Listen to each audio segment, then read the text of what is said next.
to Affect Autism, where affect is the #1 tool we use in supporting child development through playful interactions.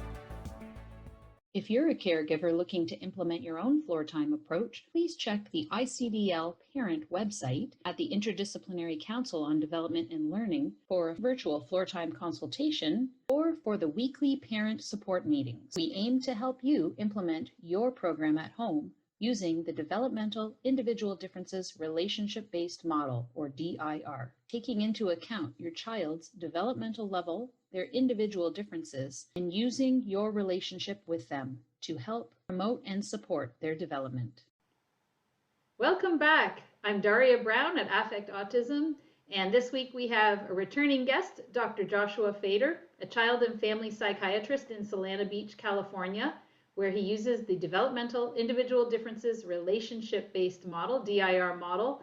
He is also an expert DIR training leader and the editor-in-chief at the Carla Child Psychiatry Report. He is also an advocate with the DIR Coalition of California and a faculty member with both the Interdisciplinary Council on Development and Learning and Perfectum, and an adjunct faculty with Fielding Graduate University in the Child and Infant Development PhD program, where he heads up the Infant and Early Childhood Development Research Incubator, which we talked about in a past podcast, with the SimPlay app, which we still have to do a follow-up to that as well. And his latest role is Medical Director of Positive Development. So welcome back, Dr. Fader, and what is this latest role? Thanks so much, Daria. It's great to be back. Well, so I do a lot of things, and now what I'm doing and really focusing a lot of my attention on is this new company, Positive Development. For many years, people have struggled with getting insurance to pay for DIR treatment. And we've worked in advocacy at the legislative level in various states. And I just got off the phone a little while ago with Senator Menendez's office in New Jersey, talking about some national legislation, which we hope to pursue as well. But fighting for legislatures to give us the right to all evidence-based care is quite a struggle. And at Positive Development, we realized that if we could more directly work with the insurance companies, and hopefully on a national level, to understand that the current research is really very much in support of developmental approaches, which we can talk a little bit more about later, perhaps. But it's really flipped from about 10 years ago. So that this is a good time to jump in and say we did a whole podcast about that, which I'll put a link to in our blog post, the move toward developmental approaches that we talked about last time. Did you and I talk about that last time? We did. Is that I showed you like the top of the heap stuff? I don't even remember all the talks I give. Yep. I apologize. Well, so anyway, so what we wanted to do is we wanted to leverage that research with the insurance companies so that they would fund autism care. And the treatment model that we're using is one where we have a case coordinator, mental health, speech, OT, and paraprofessionals to help extend family, so that while it's a parent-mediated model, we want families to have better relationships and really have that be the way in which we help kids and families do better.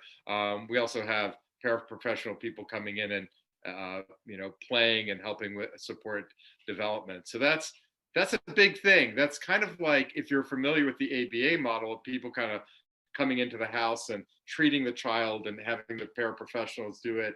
It's like the opposite universe, right? Where you have the same kinds of levels of personnel coming in, but what they're doing instead is they're providing developmental care. And so one of the models that we looked at was Real Connections out here in California. I've been a big fan of them for years, and we're really piggybacking that model or growing it throughout the country. So we have outlets now, of course, in California, but also Florida and New Jersey, and we're looking at other states too. So we hope to grow big and beautiful and invite and welcome many of our DIR professional colleagues to join us in this effort, both within our company, but also if we're able to get insurance to pay for that, It's the idea that a rising tide lifts all boats, so other people will be able to get insurance reimbursement as well. So it's really very exciting. I have to say, it's personally deeply fulfilling because, as you know, my son is on the spectrum, and when he was a kid, we had to work pretty hard to pay for his treatment because insurance at the time, for us it was the military, just wouldn't pay. And even now, it's still a problem where people won't pay. So very, very passionate about that. And you'll hear more about it. I'm sure people will be hearing more about it. Well, yeah, to listeners, we have a whole army of DIR people out there advocating, and Dr. Fader definitely is a trailblazer in this regard. So that's awesome to hear. So what we are meeting about today stemmed from a conversation that Dr. Fader and I had after the November DIRFloortime conference. And I did a presentation about my biggest revelations as a Floortime parent over the last 8 years. And one of those revelations was to accept reality. And that really spoke to Dr. Fader because there's so many layers to that. And where I was coming from was, and there have been some other discussions with other training leaders since then too, Dr. Fader, about this topic. But where I was coming from was being in this cloud of, oh my goodness, my son, who's only 2.5, just had severe brain inflammation, and he's now recovering, and I didn't know if he was going to die tomorrow or be like exactly how he was yesterday in a week from now. And just this confusion, and then going through the rehab hospital, and then getting the autism diagnosis, and really just that focus that so many parents that have a new diagnosis have, which is must fix now, must get back to normal, must get back on track, so when they get to be 5 years old, they'll be able to start school, be able to this, be able to do that. And really getting to the place where it took me personally at least 4 years to just accept the reality of, okay, my child is neurodiverse, he's on a different path, his trajectory is not going to look the same as other neurotypical children, not going to look the same as my nephew's trajectories, and I'm totally cool with that because he's an awesome kid and I absolutely adore him. And when I said that, accept reality as a revelation, someone pointed out to me, which is absolutely true, this is not like me saying advice, you get your diagnosis and parent, accept the reality right now, because it is a process. Just like Floortime we talk about is a process. This is a process. Accepting reality is a process. And had blogs with Dr. Robert Nassif about ambiguous loss and these other things around grief and that feeling of things are not going to be the way I planned or thought of. And that is a grief for me, the parent, not for my child, but for me. And this really spoke to you. So why don't we start from there and explain what came into your mind when you heard me speak about that? Well, I'm so glad to talk with you about this because accept reality triggered me. Okay. And it did because it's something that I teach about in the work that I do, both with peace building with young children and places impacted by armed conflict, as well as in all the other work that I do with DIR. At the core of DIR for me is actually reflective practice. I always tell people, if there's nothing else that you learn from everything we do, it's taking time to think and work together to problem solve, come back and, try some ideas, come back and try them again, and figure out over time what works for you. And to help other people do that so that you're not telling them what to do, but you're helping them to experiment, see what works, and develop their own confidence in their own competence to try to work with their child, whether they're a parent, a teacher, some other caregiver. And so within that context, I talk about, the do's and don'ts of reflective practice. And my first don't is a cartoon. So I'm going to show it to you because and let me screen share this. It's a cartoon slide. It's actually the ninth, 9, 10, 11, 12, the ninth of a series. I don't know, do you see this? Yeah. And you can see this is in the middle of another talk, but this is actually the template for a lot of my training for peace building with young children. So very quickly, we worry about in the top left how kids who are under distress, including our own kids on the spectrum, but this is about kids in conflict, might grow up to be angry or sad. We talk about the things that get them distressed when they're little, hungry, angry, lonely, tired, and all those individual differences. And then the rest of that top line is about how enculturation starts even in utero and how we help kids with tantrums. The second line is actually a mini DIR model where first we're thinking about calming kids down, then playing with them, and then they grow up to be problem solvers when we're old and have a cane. And then my weight, join, build is like the traffic light way of thinking about DIR on the fly, observing, joining gently, and then building on things. But then the bottom line is all about reflective practice. And you can see of those slides on the bottom left is basically the person who's trying to help the mom. I call the mom Jill, and that's Joan helping Jill. And this is a what not to do. So here's why it triggered me. My first slide on that is a what not to do. It's Joan saying to Jill, face it, like accept reality. And when she says that, inside, Jill just kind of falls apart. I mean, I feel sick. She gets totally dysregulated. And one of the reasons why I start with that, partly my colleagues at UCSD, where I do a lot of my research. I'm not a professor there anymore, but I still do a whole lot of research in early intervention. Project Impact, if you've heard of it, for toddlers, grew up there and is now part of the bigger Project Impact, which is another discussion. But we talked about what not to do, and it got me thinking about what not to do. And the reason that's a what not to do goes straight to what you were saying at the beginning, Daria, which is when you're a parent, just kind of figuring out that you're in a different place, to tell somebody in a harsh way, you need to face what's going on, is usually not going to help them. It's going to extend. You talked about a 4-year process, really a lifelong process of knowing and at some level and then understanding in new ways how your child may have challenges that are different from the neurotypical kids around them. But when you kind of rub it in like that, it's really dysregulating. And the reason why I'm so big about telling people not to do that is because people do that all the time.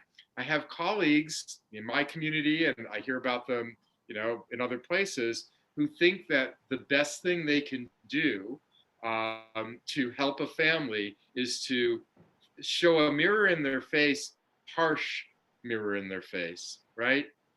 And it is not helpful. There are so many depressed families, parents, kids, and this does not help them. And so that's why it kind of triggered me. However, to your point, we really do need to get to a place where we understand we're dealing with a different situation than we expected. Now, there's a way to think about different situations than we expected, which I find incredibly helpful. Let me start with this. Many of you have seen, and if you haven't seen it recently, it's worth Googling, that poem, Welcome to Holland.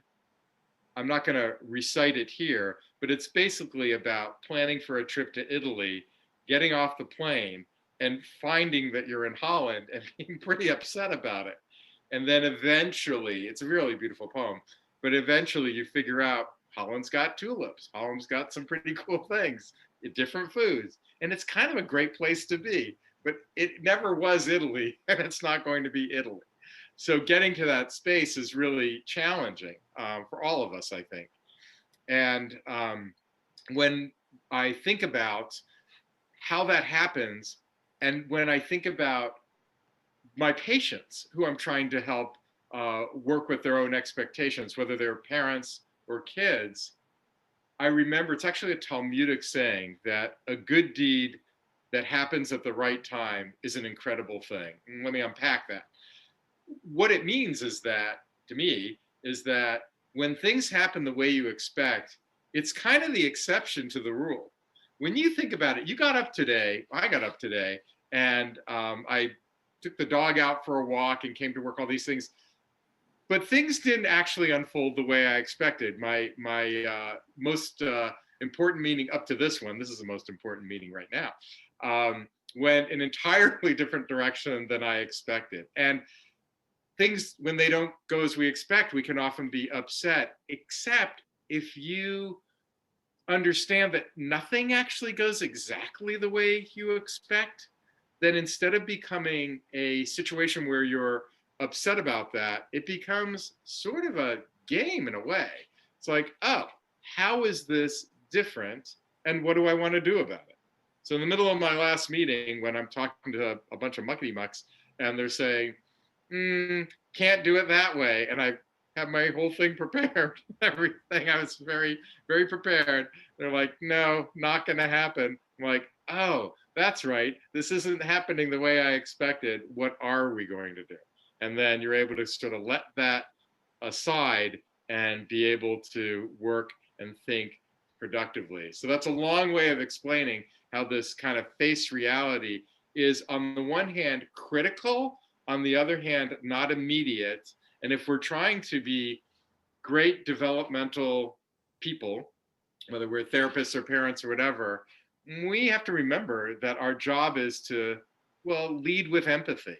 Now I'm kind of blathering on. I've got more to say, but I'm not sure if you have some comments before I blather on, Daria.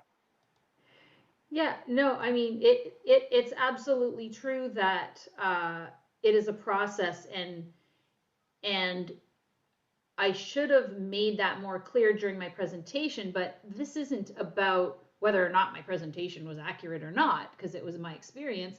But yeah, certainly my experience was, looking back over 8 years, I wish I could have accepted reality sooner. But would that even have been possible? Maybe not. Maybe you all need to go through what you need to go through to get to where you are, to accepting reality. Everybody's journey is different. But I think there are things we can do to help people along in doing that. And I think the problem that comes with a buzz phrase that triggers Fader, there are other buzz phrases that trigger me too. I'll give you my short list of 2 more. Playful obstruction. I mean, it's something we do in Floortime all the time. We sort of get in the way a little bit. If somebody's like lining up their cars, we kind of get in there, move the cars a little bit and see if they'll move it back. And the problem with that is that people sometimes take it in a more harsh direction, just like accept reality, and they start doing things that in a way are, kind of mean, kind of aggressive. And it's really important that we know we all have aggressive drives within us, right? Like somebody cuts you off on the freeway and usually you're not thinking in a generous way that, must be in a hurry, maybe they're an important person. No, usually it's something less pleasant that goes through your mind. And with our kids, actually, that term playful obstruction triggers some people to be a lot more mean about it than they need to be. Not because they intend to be mean to their kids, but because it just sort of generates that sort of competitive, kind of like tickling can be kind of aggressive, right? And so that's a trigger. Let me just explain to some people what you're talking about. I'm looking for something. I'll have to. So for example, so you give an example of cars, but I'll give an example of a container. So, you really want these blocks? You really want these blocks? You put them in a Tupperware and you tighten the lid and you're like, have to get them. And you're almost like teasing. And like you said, it's mean. Like now the kid wants the blocks. They see that you put them away from them and are making it hard for them to get it. I don't like that either. Right. So the difference is I have the blocks and you want them. I'm like, oh, of course. And so I have them. So you just, the whole idea is to be part of the child's world. And so he's playing with the blocks. You want to be part of his world. So you gather them up and you say, oh yeah, you want one? And then you're easy about it, right? You're like, well, here's one, here's another. Well, and then later, like, well, I don't know which one you want. It's a little bit like PRT, pivotal response. I'm not sure. Do you want the blue one, the green? I'm not sure. Oh, and then you're going to, and so it's just part of becoming part of the person's world. So it's playful, not aggressive abstraction. So it's I've lost my blocks, I've lost my marbles. So I'm going to pick them up before the dog eats them. The last on my short list for trigger words is one that people use all the time. It's the word kiddo. These kiddos, right? Mine is buddy. Hey, Buddy. bud. Hey, bud. Oh, Buddy. I have to work on that one because sometimes I use it. Thank you. So Kiddo, buddy. Same thing. the thing about these words sometimes is that they kind of make the person less than who they are. Like for me, if I'm trying to manage the fact that I have somebody in front of me who's really challenging to work with, and I can't really deal with that in the moment, I naturally, psychologically, will often make them something a little bit different that makes it easier for me to do something to them or with them that that might be difficult or unpleasant. So the word kiddo actually does that to people. It's a diminutive that can be problematic. Now, kid is pretty common. Child, I try to stick with those very plain words. A lot of people I'm a little bit older, and in my generation, calling a woman like, sweetheart or sweetie was just kind of what people did. And now we try to remember not to do that now because it diminishes the person. And so in a similar way, kiddo, when people say it, I'm always like, oh no, what do I say something? Now these kiddos have this amount of, depression, da da da. I'm like, oh, I feel the same about kiddo and buddy, but let's just put the disclaimer out there that all of the people that are listening that do that, we are not suggesting in any way that you are not being nice or being insulting to people. It's a trigger that Dr. Fader and I happen to share. Let's just say that. It's a trigger, but it does, think about how you think about and manage difficult situations. And we do that naturally, symbolically. We give people new names or labels to try to cope. So it's really just a coping thing. And again, getting back to the point of accepting reality includes symbolic thinking that can include different labels that we use. Oh, another great one is he's an autistic. I've got this 10-year-old autistic, da, da, da, da, da, da. And so that brought us into that person-centered language for decades, where this is not an autistic, this is a person with autism. And so I was trained to think of people as people and autism as second.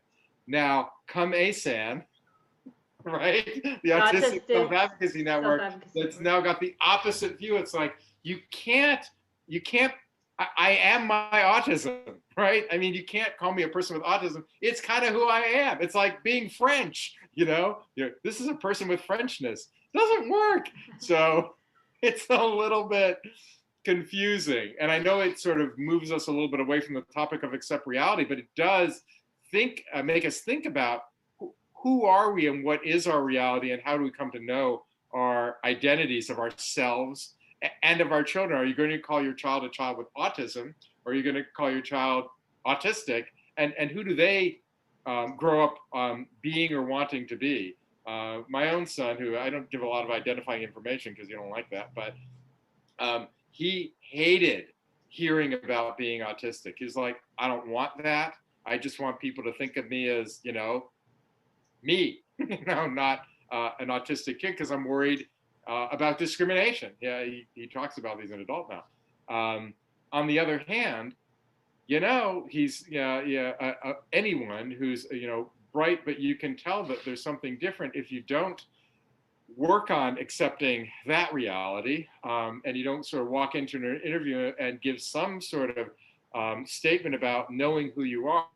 You come off maybe as someone who they don't understand very well, and it's harder to get the job. I mean, interviewing is so hard for our kids when they get older, if they are in a space where they're looking for work, or looking for relationships or friendships or things. And so knowing a little bit, accepting who you are, and having a way of talking about it that feels okay to you and explains to others more about who you are. Yeah, I'm kind of more of a science-oriented guy. All right, well, that's enough most of the time for people to say, oh, I get it. And then they move on, as opposed to failing the first question of most interviews, which is the unspoken, would I have a beer with this person? Well, the answer is no, so much of the time that you don't get through the interview. But if you change the narrative immediately with your reality, which is, I'm kind of a science guy, then that first question sort of gets put aside. that you don't have to go through that wicket of, are we going to go out and have beers and be friends? It's, are we going to be focused on getting stuff done that's, helpful to the company? And then you're on your way. I want to get back to my PowerPoint a little bit because I want to think about how we help people to figure out where they are and where they're going. Can I do that? Can I reach Yeah, absolutely. Absolutely. Yeah. We didn't know, oh, you disabled participant sharing, so you got to give it back. Oh, whoops. You can just make me a co-host. Okay, yep, you can share it. You should be able to share it. Oh yeah, there we go. So getting back to this whole idea of reflective practice, which is really the only thing that I think if people get good at it or get better at it, they'll do better. It's always a question of getting better. It's not getting good, right? It's a process. That second slide on the bottom is another what not to do. There we go. What not to do. And it's Joan telling Jill, I understand. And what's Jill thinking? No, you don't. So here's the thing. A lot of people will say, and I've sort of gotten into debates about this with marketing people who really know their stuff, that will say, telling someone, I understand, helps them know that you care about them, you're thinking about them, you empathize, and will, create better understanding between you to, I don't know, sell your product or do what you want to do, sell your idea. And that's another trigger one for me, and I'll tell you why. It brings me back, I think it was Tolstoy who wrote Anna Karenina, and the first line of that book is something like, I'll butcher it, but something like, all happy families are happy in the same way, and all unhappy families are unhappy in their own way, right? And so the idea here is that when I say to you, I understand, you could immediately be bristling about that and saying, well, you don't know what it's like for me. It's really hard. And I got, any of us could list a dozen difficulties in addition to the ones we share about the pandemic. But even the pandemic is something that we all experience in a different way with different kinds of losses and troubles and difficulties. And so saying I understand got Jill down there kind of all stiffened up. So we're saying face it dejected her and dysregulated her. Saying I understand, in this case for Jill, this happens to be her responses, got her all like, no you don't. So what will work? What's helpful? All right, so if there's one phrase, one catchphrase that I deliver, I don't know, 25 times a day, always a little bit different, and almost always universally helpful, it's not I understand, it's that sounds hard. Now, look, the three most important words, when you ask people what are the most important words in like any language, most people say, I love you.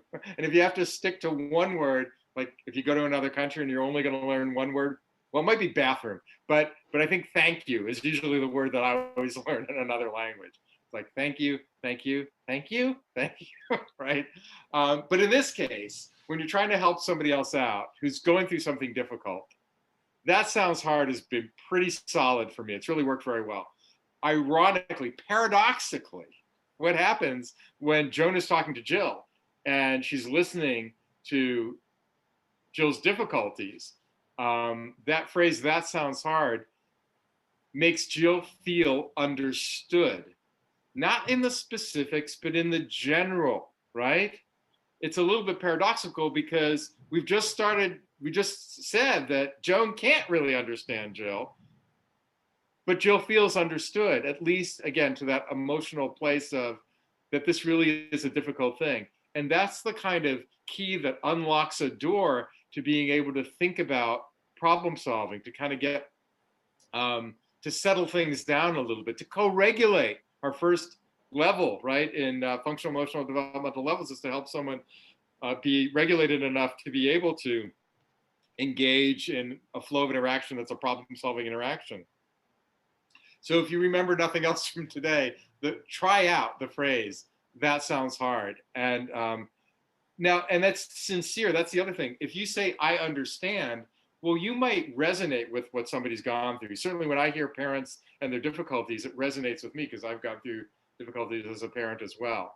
But when I say that sounds hard, it actually is hooking in to where I empathize and resonate, but it's not trying to be too specific.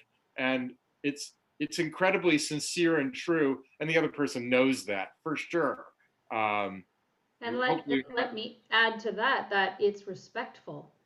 So yes, you're respecting the experience of the other person. And I have an example of that. I can't remember if I shared it on any podcasts, but I certainly shared it in a blog post that I did for the rehab hospital. I did a series of blog posts that I can put the link to in today's podcast write-up. And for those that were listening, Dr. Fader was showing one of his cartoons. He's a cartoonist. I don't know if there's another word that you use instead of cartoonist. I can't remember what you call yourself. We say graphic medicine. Graphic, yes. Okay. Graphic novellas and stuff. Yeah. So he's showing one of his, it's a depiction that he was describing. So if you want to see that, there'll be a link to that on the blog post, or if you watch the YouTube video of this podcast.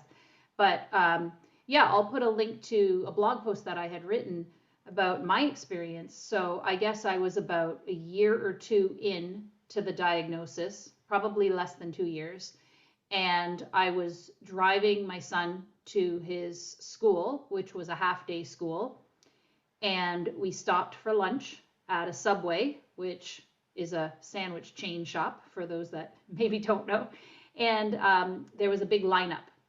And so my son was, I think, 3 or 4 and extremely restless. And, you know, they have now, of course, with COVID, they have plexiglass everywhere. But at the sandwich shop, they always had plexiglass. And he's going up and, you know, banging on the plexiglass and looking. And everybody in line is looking at me like, what's wrong with your kid? Why aren't you disciplining your kid? Kind of looks. And maybe they weren't thinking that, but that's what I felt like. I felt very judged.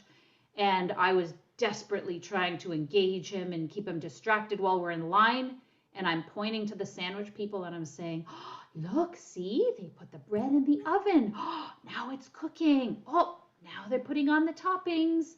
We're going to put that on your sandwich, blah, blah, blah, blah. Finally, we get to the checkout to pay. And I feel like I owe the cashier an explanation. And so I said to this woman, and she was a Southeast Asian immigrant woman with an accent. And the way that she looked at me when I said, oh, my son's autistic, sorry. Like I kind of felt like I owed an explanation for his behavior. The way she said to me, oh, I'm sorry. I just like was overcome with this feeling of validation or respect or empathy or something, that I paid as fast as I could, got my kid in the car seat, and just burst out crying, like right in the parking lot, right by the door. I was embarrassed because if people came out, they would see that I'm bawling my eyes out.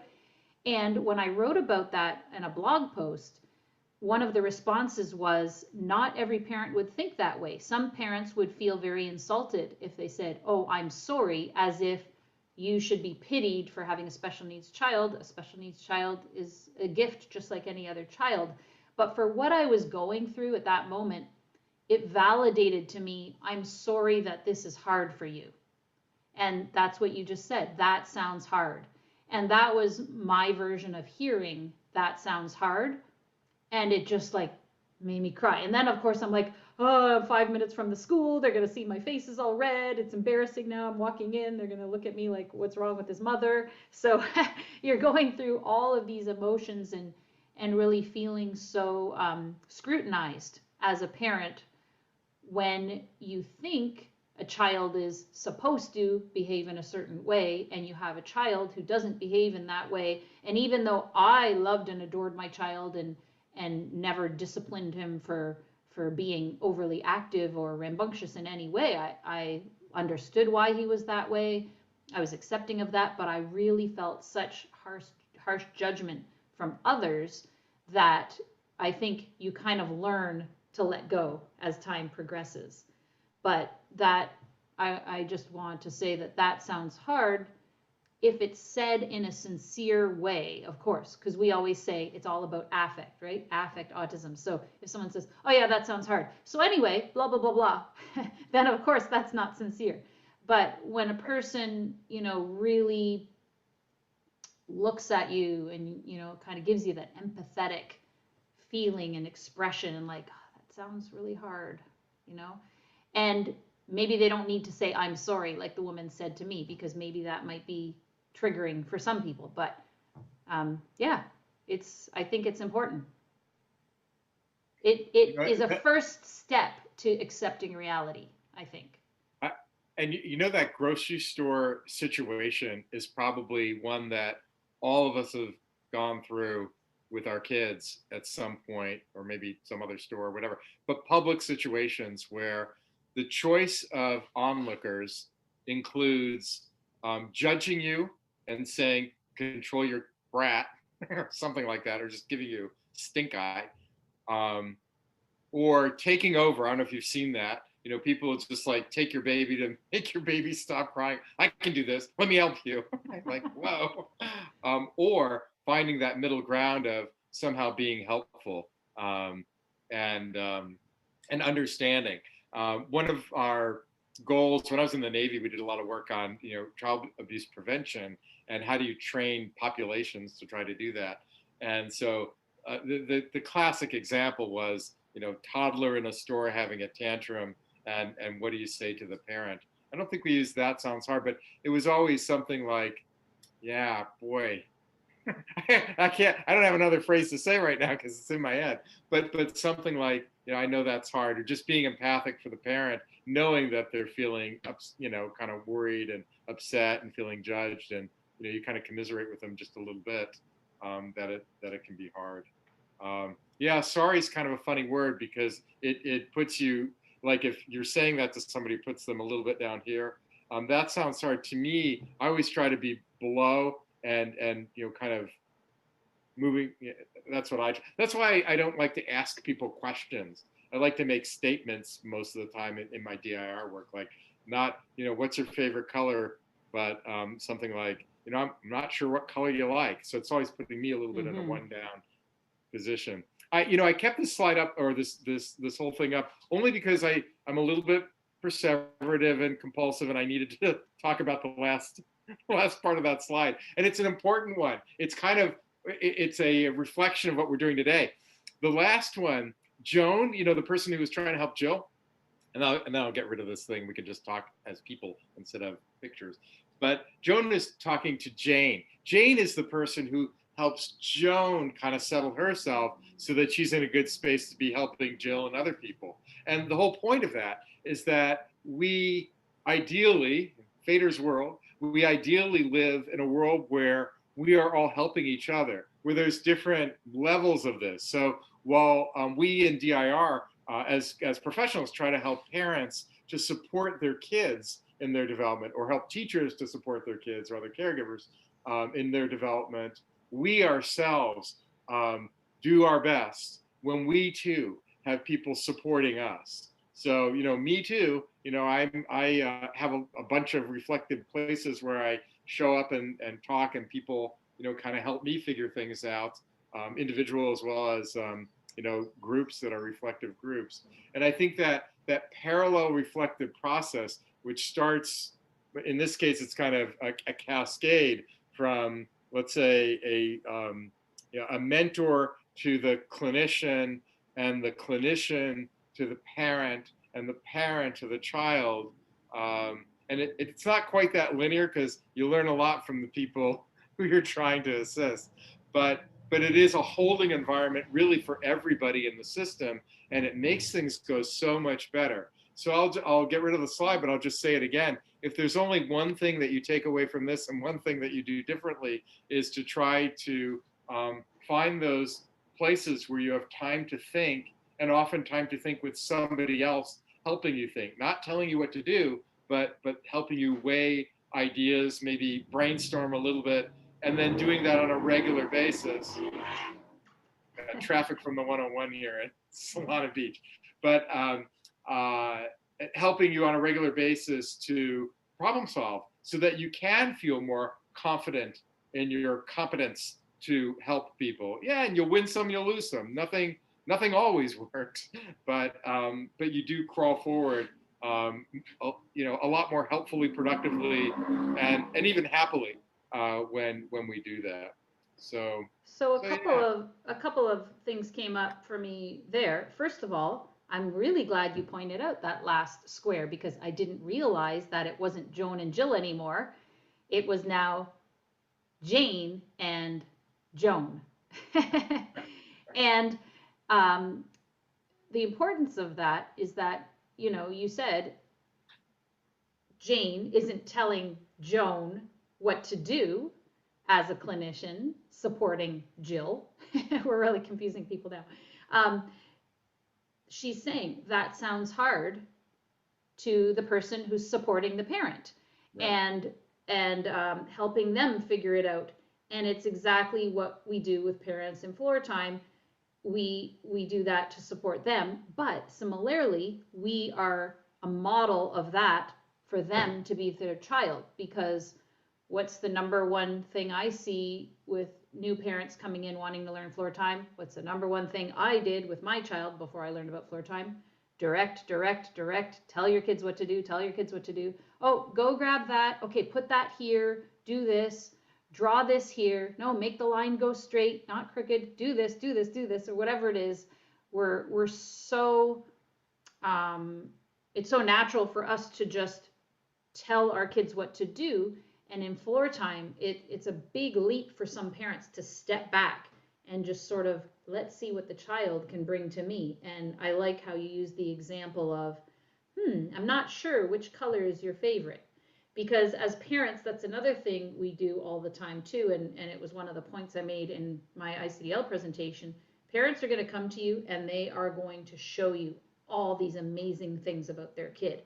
Look what my kid can do. Look how cute my kid is. Look how smart my kid is. Look at this amazing things that they said today or whatever. And as that, we're advocating for our child. But what that sometimes turns into is someone will say something will be happening around the child and you step in and speak for your child. Oh, my son's favorite color is yellow. Oh, my son likes this. No, he doesn't like that at a restaurant. Oh, do you want to try? Maybe they're passing around samples, which in COVID, post-COVID days, I think samples are done. But let's say at Costco, when they used to have samples of food, oh, here, would you like it? And right away, no, my son doesn't like that. And then he grabs it and eats it and more. And I'm like, oh, he did like that. So I think it's a really important point you make that we're not directing children in Floortime. We're not directing parents when we coach parents. And as reflective practice teams, we're not telling the other what to do. And I did a podcast with Dr. Jerry Costa a few weeks back about formation, the process of formation and reflective practice in training practitioners. So yeah, all very good points. Yeah, we take the little sparks that are there and we help them grow into beautiful flames of intent and agency, or whatever word you want to use. It's a little late in our podcast, but I wanted to add a double dedication today, because we're talking about reflective practice, and when you do this, when you get that kind of assistance from somebody, you end up like taking on a part of them with you. I mean, it's really what we want in our kids, right? We want them, because we're not going to be there forever. We want them to take a part of us with them, so that when they're in a tough spot, they think, well, what would dad do? What would mom do? And it helps them solve the problem. You know what I mean? Mm-hmm. And one of the people who is really wonderful at doing that and really understanding reflective practice, and who died really like the first day of lockdown, was Rebecca Shahmoon-Shanok. She was a giant in the reflective practice and the DIR world, did a lot of training. And she had an aneurysm and died right at the beginning. The Perfectum conference was that weekend in mid-March. And so we started the conference and we had heard that Rebecca had died, and it was so sad. But I have to say, over the past year, I learned so much from her. I even learned from her in her death, because they had an online Shiva, so memorial for her. And I got to go there. I wouldn't have been able to go to New York in regular times. And that turned out to be a good lesson for me, because I lost my dad about a month ago. And another person who I've taken in, we could talk about dad someday. He was on the spectrum, learned a lot from him, but There's a lot there to think about. And then for his memorial, we did what Rebecca had, which was online kinds of things. But the point is, I have Rebecca in me a little bit. I have Dad in me a lot. And when we have these reflective experiences, we take those people and their helpfulness with us as a regulating and problem solving and loving presence forever. And so, we're circling back to accept reality. This is the most beautiful part of accepting reality. It's accepting the fact that there are people who care about you and who are there to help you. Fred Rogers always said, find the good people. There are always good people, and they're there to help you. And spend the time. And by Fred Rogers, you mean Mr. Rogers, like Mr. Rogers' Neighborhood? Yep. Because the first time I heard people talk about Fred Rogers, I'm like, who's Fred Rogers? And then they mean Mr. Rogers. I used to watch him all the time. Okay, sorry, go on. Brilliant, loving man, right? And he's in the hearts of many of us because we watched his show. And you can do it as an adult, and you still I try to channel him when I'm with kids sometimes. I'm not as good because he was just so calm.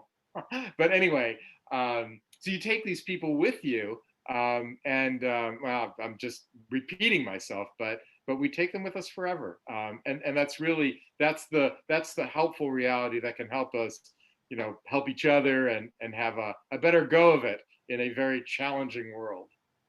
And you just reminded me of a book I read at least 15 years ago, if not longer, not really a book, but celebrity memoir of Isabella Rossellini. I think it was called Some of Me or something like that, SOME.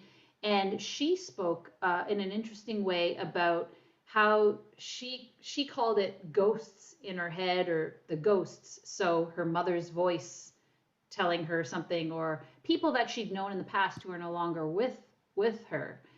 And similar to what you said, that piece of them that you carry forward. And I'm sure there's many DIR people who channel the lessons of Dr. Greenspan and when they're doing floor time and similar things. And also, very sorry to hear about your father. I could say we could talk a little bit more about that, because I know you mentioned him being on the spectrum, and maybe we will have a podcast about dads one day too. But should.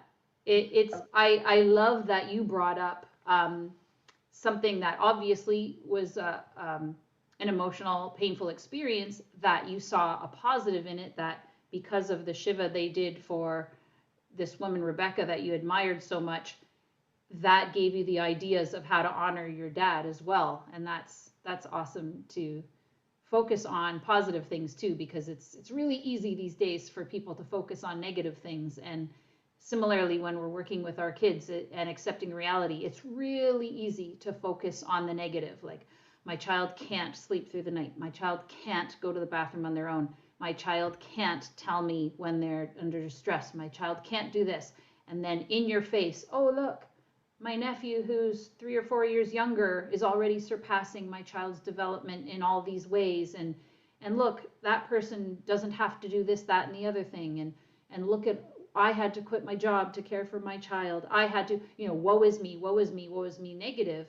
And it's really important to pull ourselves up from that, because our reality may be that it's harder for us as a parent than other parents, but everybody's experience is their own, and we never know what's going on with other people. They may have challenges in totally other ways that we can't know. So I think part of accepting reality is exactly what you said, knowing that there are people who are helpful.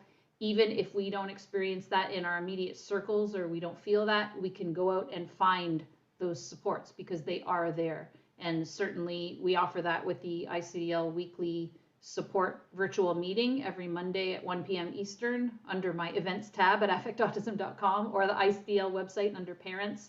But there are numerous ways to feel support.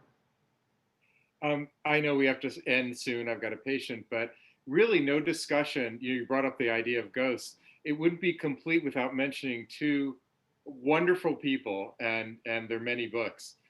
One is Selma Freiberg, who wrote The Magic Years, but also famously, she wrote a paper called Ghosts in the Nursery, where she talked about how our ghosts, meaning our parents, like when you have two parents looking over the nursery, looking over the baby in the nursery, there's actually four other people there, the parents of the people. And in our families, how you define family is probably more than that. And she was talking about how there could be influences that change how you see the child in a way that can be challenging. But then Alicia Lieberman, who is one of Selma Freiberg's disciples and has written amazing things, she's sort of broadened that out to talk about, and this is really what we're talking about today, angels in the nursery. So the good people who were in your life when you were young, hopefully we all had somebody, and who stay with you and help you to do the good that you do in the world. So I know that anybody listening to this, if they hadn't heard those two names after we talked about all this, they would have said, Josh, you forgot about Right. Actually, Dr. Glavinsky brought up that ghosts in the nursery concept in one of our early podcasts I did with him. I forgot about that. But yeah, those voices where, if I think he brought it up in the context of discipline, like if your parent was saying, don't do this, and then you find yourself saying to your child, don't do this, stepping back and saying, well, does that make sense in this case? And I would offer that if you've never read The Magic Years, I recommend people read it once a year. It's like from 1979 or something, but it's amazing, the Selma Freiberg book. But I would caution you about reading Ghosts in the Nursery, because it talks about a very difficult family situation and how they managed it. And although successfully, it's about child abuse. And so that can be hard to read. Alicia Lieberman also takes on a lot of these difficult topics too. And everybody has things that are easier to read and things that are hard, because, well, we deal with difficult things sometimes. So just buyer beware. Maybe they should start with Some of Me. Maybe. And I know we do have to run, but one thing I just wanted to bring up quickly and see if you have anything to say about it. We had talked about, throughout our lives, we're going to have these grief reactions that come up as life unfolds. So when I moved to the suburbs, I saw all the little boys playing baseball in the park, and I just was overcome with tears, because my son will never play baseball, and my brother and I both grew up playing baseball and t-ball, and so that was hard for me. Other times you'll see kids that can do things that your child can't, and you'll have those moments of grief. The anniversary of something terrible that happened. We always think of the anniversary of the death of a loved one, but in our case, the anniversary of my son's brain inflammation when he was rushed to the hospital is not as emotionally trying as it was the first few years. So we're going to have these grief reactions come up, and it makes us accept reality in a harsh way, but I think we've talked about today ways that can support us. Self-care, as you've highlighted. Yeah, I have a little present to show you, and I can keep my person waiting a minute. So here's a little present. We talk a lot about self-care. This is from Miller and Sprang's. How do you, like when you care about somebody and you care too much, people who care too much, there are a lot of books about that we call it compassion fatigue, right? What not to do is the important thing here. And I have an ocean analogy because I live near an ocean. If you have a bad situation in your life, and you're not like prepared for it, you get flattened. I mean, that's what happens by the wave of emotion from the situation. On the other hand, if you see it coming and you try to stop that wave of emotion, you get flattened because you can't stop these things. So Miller and Spragg are very wise. This is what they suggest. Now, again, this is an ocean analogy. They describe it a different way. What they say is you kind of dive in, right? So you know it's coming. You allow it to bob you up and down, knowing you're going to get kind of tumbled a little bit, but also knowing that it will pass and it'll leave you standing, or you'll be able to get yourself picked up again anyway, brush the water off. And that's a better way to tolerate these things. And if you do it more and more, you get a little bit more accustomed to, oh yeah, this is what this is. And it's less traumatizing, less overwhelming. So yeah, I thought I'd just leave you with that. I'll put a link to. Lean into the waves of stress, knowing you'll still feel them, bob up and down as it goes through you, and then let it dissipate. So. And in another blog I wrote for that rehab hospital, I used the analogy of swimming, that, you know, we got thrown into the water, and how come everybody else has a boat, but we're stuck trying to swim? But on the other hand, we've become really good swimmers, and, you know, we now feel a club, or, you know, with the other swimmers in the water.